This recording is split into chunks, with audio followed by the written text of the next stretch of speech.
Estamos de volta para a segunda parte desta Comissão Executiva. São convidados desta edição António Gomes Mota, diretor da ISCTE Business School, também José Magalhães, professor do Instituto Superior de Gestão, e Carlos Gouveia Pinto, professor universitário do Instituto do ISEG, do Instituto Superior de Economia e Gestão. António, há pouco estávamos a falar do cenário macroeconómico, vamos regressar exatamente a esse tema. Eu estou entre três ilustres professores universitários. Antigamente parece que era mais fácil fazer previsões económicas, mas neste momento vamos nos focar naquilo que é o contexto internacional, que pesa muito em termos daquilo que são as previsões de alguém que está sentado no Terreiro do Paço. E na Europa, nada de novo, continuamos com uma grande incerteza por estes dias, o que poderá condicionar, nomeadamente a questão grega, aquilo que vai ser o nosso cenário no próximo ano. Sim, continuamos com uma grande incerteza, mas com uma clara tendência, parece-me. Se nós olharmos para o conjunto de correções às previsões de crescimento para os diferentes países europeus nestes últimos 2-3 meses, de uma forma geral temos assistido a permanentes revisões em baixa. E, portanto, parece claro uma certa tendência de desaceleração do crescimento para 2012, que poderá ser eventualmente invertida ou não. Penso que o ponto crucial, como referiu bem, é a resolução, não diria do problema grego, mas de uma forma um bocadinho mais geral da questão das dívidas soberanas aqui dos países da periferia da Europa. Eu acho que esse aspecto é crucial, porque se de facto se arranjar uma solução com sustentado e com credibilidade, que os mercados reconheçam enquanto tal, eu penso que poderemos caminhar para uma situação de desanuviamento, de reganho de confiança por parte dos agentes económicos e eventualmente voltarmos ao crescimento. Mas eu acho que este aspecto, se não for resolvido nos próximos meses, muito provavelmente a Europa terá em 2012 um crescimento menor do que teve este ano e, portanto, contribuirá ainda mais. Às vezes a gente esquece, mas quando falamos das nossas exportações, 70% delas vão para a União Europeia e, portanto, será mais um fator de desaceleração do problema já grave de si mesmo que nós temos aqui em Portugal em termos da previsão para o próximo ano. A juntar à tendência que referia, e se me permite, juntava a tendência de revisão em baixa dos ratings, dos vários países. Esta semana conhecemos uma revisão em baixa de Espanha, que acaba de ser divulgada, 2 níveis por parte da Moody's. Itália tem vindo a ser revista em baixa, 24 bancos foram ontem revistos em baixa por parte da Moody's. Há um alerta para a França, e aqui estamos a falar de um país que tem... É uma novidade e é um país que tem AAA, e é a segunda maior economia da União Europeia. É preocupante esta revisão em baixa. Por enquanto está resguardado por estes dias destas revisões. Pois, felizmente. Até como sabe, abaixo de lixa é um bocadinho difícil encontrarmos um outro patamar. Portanto, estamos resguardados porque infelizmente estamos praticamente no fim da cadeia. Repare, todas essas notícias de alguma forma são previsíveis. Enquanto nós não tivermos uma solução mais sólida, mais firme e mais duradoura para a crise do euro, eu acho que é relativamente inevitável que este downgrading dos ratings das lá dos países que integram o euro, quem sabe se mais dia menos dia, ainda até a própria Alemanha não terá um susto, como aliás os Estados Unidos também já o tiveram, noutro contexto, mas eu acho que é relativamente inevitável, porque repare, nós estamos numa situação em que há um conjunto de países que integram uma moeda que estão em manifesta dificuldade, com uma forte probabilidade de incumprimento da sua dívida, o que obviamente contamina inevitavelmente todos os outros países que integram essa moeda. Para além do mais, se nós a isso somarmos uma conjuntura em que, de uma forma geral, nós estamos com déficits excessivos em quase todos os países europeus, é uma coisa que normalmente não se refere, mas o nosso déficit é um déficit de facto problemático, como é o de Espanha, como é o de França, perdão, e portanto, enquanto não se criar um quadro que claramente altere e dê confiança a isto, todas essas notícias que referiu, nós vamos continuar a assistir a elas durante os próximos meses. Temos neste próximo fim de semana mais uma cimeira. Receio bem que se deem apenas pequenos passos, se novamente reafirmem as intenções de sempre, mas se nada de muito concreto e muito sólido de sair, vamos continuar a ter a situação que temos vindo a viver nestas últimas semanas, nestes últimos meses, em rigor.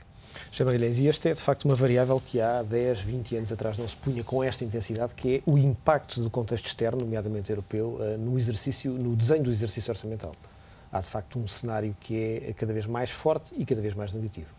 Claro, nós cada vez mais, e já lá vão 20 e tais anos da União Europeia, obviamente que quando se fala em ambiente macroeconómico para Portugal, não podemos deixar de referir o ambiente que nos rodeia em termos europeus, porque é na Europa que estamos, é com a Europa que vivemos. Como disse muito bem, 70% das nossas exportações vão para a Europa, por isso a Europa é que nos sustenta em termos de viabilidade e de continuação da nossa atividade económica. Se de facto, quando neste momento uma Alemanha tem um crescimento previsto para este ano de 0,8%, a Alemanha, que é a líder de todo o bloco económico europeu, quer dizer, o ambiente não é muito favorável para que os países com economias mais frágeis consigam fazer algo de crescimento quando uma Alemanha só cresce 0,8%, nem 1% chega a crescer. O que é que está por trás desta deterioração, eu diria, do último ano e pouco, em que as economias de facto começaram por ter, digamos, um arranque mais ou menos forte, mas claro, imediatamente o motor foi abaixo? Foi a contaminação, verdadeiramente foi a contaminação generalizada, não só a nível europeu, mas também a nível mundial, que justifica, de certa forma, esta bola de neve. Isto, na minha perspectiva, isto também é a parte negativa da globalização. É um efeito de contágio cada vez mais, exatamente. Mais próximo. Nós estamos na globalização já há vários anos. A globalização serviu para muita coisa boa que nós já vimos ao longo destes últimos anos que passaram, mas também tem coisas más. E neste momento estamos a ver também uma parte negra, uma parte menos boa da globalização, que é estes efeitos da contaminação económica. Veja-se o caso dos Estados Unidos, veja-se o caso até da própria China, que já começa também a abrandar, já não está com aquela alavancagem económica que estava a ter quase a 2 dígitos, ou chegou mesmo a atingir 2 dígitos, agora já não está. E neste momento tudo isto agora está tudo a ser contaminado, tudo está em recessão, começa tudo a querer andar com o comboio um bocadinho para trás. O que é que falta para inverter o ciclo? Para inverter o ciclo, a meu ver, se calhar irei dizer algo que possa chocar de certa forma. Eu já fiz um estudo sobre tudo isto, o que está a passar desde sobre 2008, e eu acho que isto porque falámos há pouco na globalização, a globalização que no fundo já é antiga, mas que em termos formais de tratados arranca no princípio dos anos 90, eu suponho que isto é o resultado da globalização. A globalização foi, na altura de vida, olhada com uma perspectiva de aldeia global, em que todos vamos tirar partido uns dos outros, mas com cartas diferentes entre nós. Quando digo cartas, é trunfos e formas de estar na concorrência de uma forma diferente.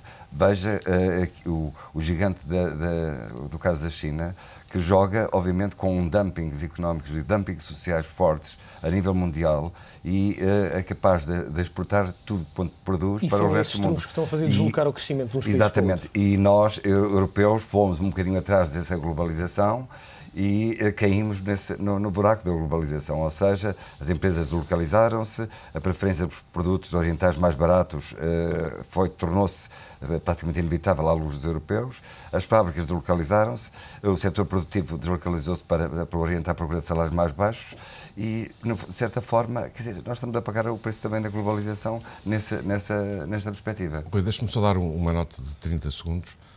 Se é verdade, e concordo, que a globalização, no fundo, olhando de uma perspectiva mais longa, de alguma forma tem sido um dos elementos importantes para justificar o declínio europeu, mas a verdade é que, no momento presente, a globalização é o que nos salva. Sobretudo a globalização económica, porque a globalização financeira é um problema um bocadinho distinto. Porque se de facto nós não tivéssemos um conjunto de economias muito pujantes neste momento, como a China, a Índia ou o Brasil, a situação de crescimento na Europa seria muito mais crítica do que aquela que nós estamos a viver no presente. Portanto, ainda bem que esses países estão a crescer às taxas que estão a crescer. Coisa diferente já é nós perspectivarmos a competitividade europeia à luz deste quadro, numa perspectiva do que aconteceu nesta última década e do que pode acontecer na próxima. Mas no presente, ainda bem que essas economias estão a crescer. Carlos Gouveia Pinto eventualmente querá fazer uma nota sobre este tema, mas acrescentava aqui uma, e porque estamos já a caminhar para o final, que tem que ver com o relançamento da economia, que parece-me, e gostava de ter a vossa opinião relativamente a este ponto, tem, digamos, uma presença muito tímida nesta proposta de orçamento. Eu gostaria de, em primeiro lugar, chamar a atenção para um fenómeno que, para mim, é assustador. Portanto, os maiores gabinetes de previsão macroeconómica situam-se nos Estados Unidos, sem qualquer questão. Quando o Presidente Obama chama a atenção da Europa para resolver os seus problemas, é preciso ver o que é que está por trás. E, de facto, as previsões dos Estados Unidos são extremamente pessimistas. Eu ficaria assustado. Eu, se estivesse neste momento nos gabinetes de estudo, se é que há ainda, do Governo, se não há, devia haver,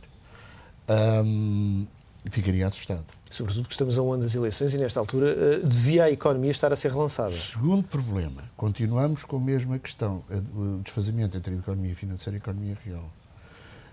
A globalização financeira tem que ser regulada, e tem que ser regulada a sério, designadamente com a história dos paraísos fiscais e a questão, dos movimentos de capitais, os movimentos especulativos de capitais.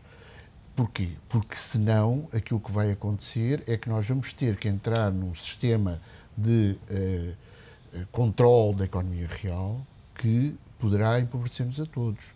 E, designadamente, aquilo que eu vejo que será a consequência disto é, a prazo que não será muito longo, entrarmos num sistema de proteção tarifária, proteção aduaneira e de falta de concorrência a nível internacional. Porque o grande problema que nós temos é um problema de endividamento externo, a começar pelos Estados Unidos relativamente à China, de endividamento externo, e a maneira como isso poderá ser controlado é através do controle do déficit da balança. E o controle do déficit da balança é feito através da proteção tarifária à falta de outros instrumentos. E aí entramos, e aí estou de acordo com o meu colega, entramos numa situação de regressão em termos àquilo que consistiu, portanto, o crescimento até agora. Quanto a Portugal, nós somos claramente dependentes daquilo que se passa no resto do mundo. Acho que, em termos da possibilidade da nossa marginalização ao movimento mundial e europeu, designadamente a saída do euro, a questão não se põe, até porque a situação, de um ponto de vista, vai ser resolvida infelizmente, com o agravamento da situação em Espanha e em França. E aí a Europa vai ter que agir. Não tem possibilidade de virar as costas e dizer que isto é um problema do Clube do Mediterrâneo, que é como eles tratam estas coisas. Finalmente, eu acho que, para além disso, a única forma de nós, de facto, ultrapassarmos isto é através da dinamização das exportações. E como é que se faz? E a dinamização das exportações ou o controle das importações. O controle das importações, se não for através de barreira aduaneira, será através de... enfim, há amigos meus que... nós temos duas grandes fontes de importações. Uma delas é a alimentação, são os alimentos, portanto, e outra é a energia. E, portanto, o controle da alimentação, há um amigo meu que diz que punha a ASAI a inspecionar os supermercados e os produtos estrangeiros, achava-lhes para lá os defeitos e tal, e punha fora. Mas, quer dizer, isto obviamente que é uma piada. Mas pronto, uma das questões é essa, e a dinamização da atividade. Acreditarmos que há petróleo no país. Exatamente. Exatamente. Bem, e olhe que não é uma coisa tão estapafúrdia como nós pensamos. Pelo menos o gás natural... Já o Rolson Lado, há muitos anos, acreditava que havia não petróleo no Beato. Não é no Beato. Mas afinal era apenas uma oleoduto que passava por baixo. Os canadianos estão aí. E os canadianos, quando vêm, não há fumo sem fogo. Vamos acreditar que é verdade. Carlos Gouveia Pinto, António Gomes Mota, José Magalhães, é sempre um prazer contar com a vossa presença. Desejo o resto de uma boa semana. A Comissão Executiva de hoje fica por aqui. Continuamos a analisar o documento essencial para as nossas vidas em 2012, o Orçamento do Estado. Bom dia, até amanhã.